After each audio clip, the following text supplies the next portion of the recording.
ખૂબ સરસ આવા ધમધમતા તાપની અંદર જે મારા માતા મારા વડીલો જે બેઠા છે અમને સાંભળવા માટે, એટલે તમારી વતી અમારી ટીમ તમને જોરદાર તાળીઓથી વધાવે. આ પ્રોગ્રામ 4 મહિના પહેલા મારી વાત થઈ હતી મુનાભાઈ સરપંચ સાથે કે અમારે પ્રોગ્રામ રાખવો છે, પછી કાંઈ તારીખ નથી સેટિંગ આવતી, યા પછી કાંઈ ખેતીનું કામ આવી જતું હતું એટલે કાર્યક્રમ લંબાતો હતો. પછી અઠવાડિયા પહેલા સરપંચ સિરાજભાઈ સમનાણી, અમીરભાઈ નાતાણી તેમજ તેની સાથે જે આપણા માજી કામડિયા સાહેબ અને તેમના સાથીદારો આજના જે કાર્યક્રમની જે કાંઈ પણ જેણે જે આયોજન કર્યું છે, ખાસ કરીને જે દોડ ભાગ કરીને જે ડોનેશન આપ્યું છે, અને ખાસ કરીને તેઓને આપણે જોરદાર તાળીઓથી વધાવીએ. આજ અમે આવ્યા હોય તો એના મનકેનું બીજી વાર છૂટું થઈ ગયું. પછી પાણીનો ગ્લાસ તો હું પી ગયો. પછી આને પાણી ન કહેવાય.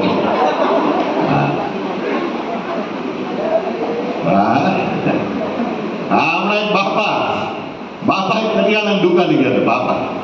બાપા જાય કરિયાણાની દુકાને, વસ્તુ ઘણી બધી લઈ આવ્યા. 1000, 2000, 3000 ની વસ્તુ લઈ આવ્યા. તેના છોકરાને કહેતા હતા કે અમારા જમાનામાં તો એક દીકરા 20 રૂપિયા લઈને જતા હતા ને અવડી મોટી થેલી ભરીને આવતા હતા.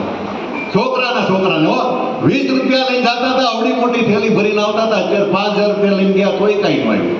છોકરો એ પૂછ્યા, અત્યારે વોટ્સઅપ યુગના છે ને, તો 21મી સદીના છોકરા કે દાદા તમારા જમાનામાં સીસીટીવી કેમેરા નહોતા, એટલે 20 રૂપિયા બધું આવતું.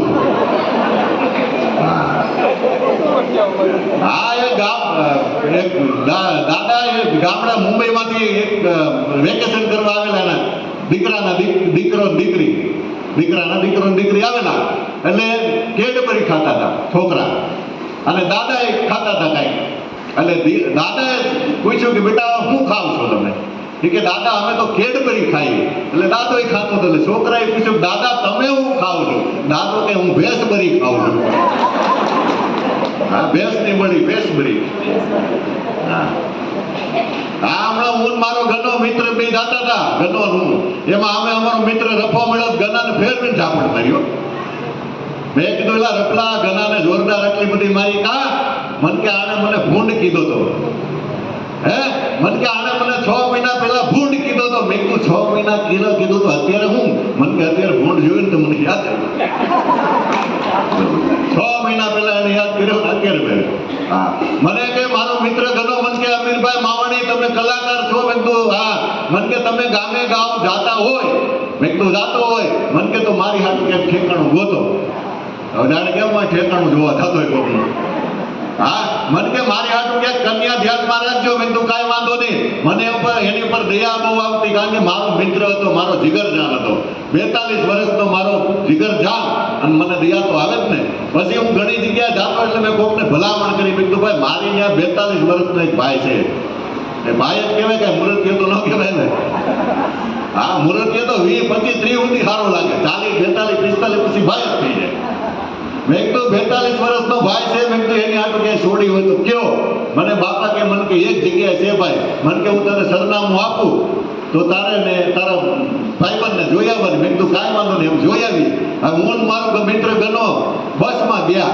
હવે ગામનું નામ આપ્યું, સરનામું આપ્યું, એ કાકા પાસે ગયા, અને સરસ મજાની દુકાન હતી મોબાઈલની, અને એમાં કાકાને મળ્યા. મેં કીધું આ મારો મિત્ર ગનો, તમારા ભાઈ બધા ચીઠી લખી દીધી આ ગના માટે. મેં કીધું મુહૂર્ત આપણે કન્યા જોવાની છે. મને કે કાંઈ વાંધો નહીં. ભાઈ ગનાભાઈ શું કરે? મેં કીધું ચાનો બિઝનેસ છે. મને કે ચામાં શું મળે? મેં કીધું ચા વેચતા ઘણા માણસ ક્યાંય ફોગી જાય. મેં કીધું આ કદાચ ક્યાંય ફોગી જાય. હા, તો મને કે વાંધો નહીં, છે દીકરી એ. મેં કીધું કાંઈ વાંધો નહીં. મેં કીધું દાદા દીકરી કેવી છે? મને કે 4G. મેં કીધું દાદા નેટમાં આવે 1G, 2G, 3G, 4G, આ 4G. મને કે ભાઈ 4થી વાર છૂટું થયું છે. મને કે તમારો ભાઈ છે ઈ મેં કીધું ઈ વંશિત છે. હા મેં ગનાને કીધું મેં કીધું હાલશે ગનો મને કે નો હાલે. મેં કીધું કાંઈ વાંધો નહીં નાવા દે. વરસ પછી ગનાના લગ્ન થઈ ગયા અને ગનાએ મને ફોન કર્યો. મને કે અમીર હવે મારા હાટું ગોતતો નહીં મારું ગોઠવાઈ ગયું. મેં કીધું મુબારકી ભાઈ. અને મેં કીધું વરસ દીધી મેં કીધું તું મને ફોન નથી કરતો તારું ગોઠવાઈ ગયું. મેં કીધું મારા ભાભી કેવા છે? મને કે 5G. મેં કીધું ઓલા 5G કેમ? મને કે 5 વર્ષ ઊંધું થયું હતું ભાઈ.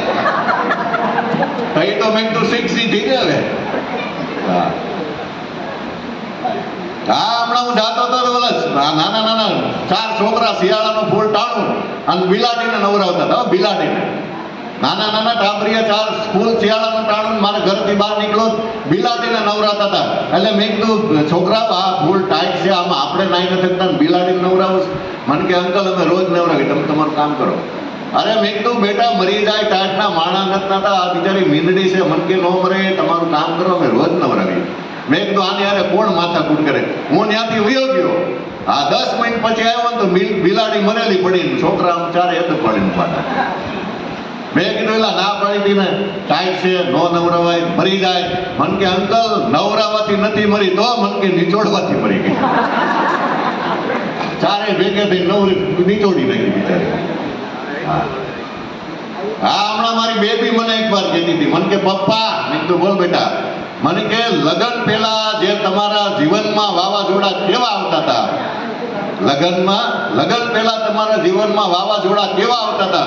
મેં કીધું બેટા જે લગ્ન પછી વાવાઝોડા આવ્યા ને એ વાય કે નહોતા આવતા. હા હકીકતમાં જે અત્યારના જે વાવાઝોડા આવે ભૂકા કાઢ નાખે તાવતે બિફોર જોર ને કેવા વાવાઝોડા આવે. હા જાફરાબાદમાં અમારો પ્રોગ્રામ હું ને રિયાઝભાઈ બધા પ્રોગ્રામ ગયા વાવાઝોડા પછી જ ગયા હતા. એટલે મેં બાપાને પૂછ્યું મેં કીધું બાપા આ જે વાવાઝોડું આવ્યું હતું તાવતે એમાં કઈ તમને નુકસાન? દાદા મળ્યા દાંત કાઢવા. મેં કીધું બાપા તમને કહું છું કે આ વાવાઝોડામાં તમારે કઈ નુકસાન? તો દાદા મળ્યા ખીલી થઈ ગયા દાંત કાઢવા. મેં કીધું દાદા તમને કહું છું આ વાવાઝોડામાં તમારે કઈ નુકસાન? પછી દાદાએ બહુ સરસ મજાની વાત કરી. મને કે ભાઈ સાંભળી લે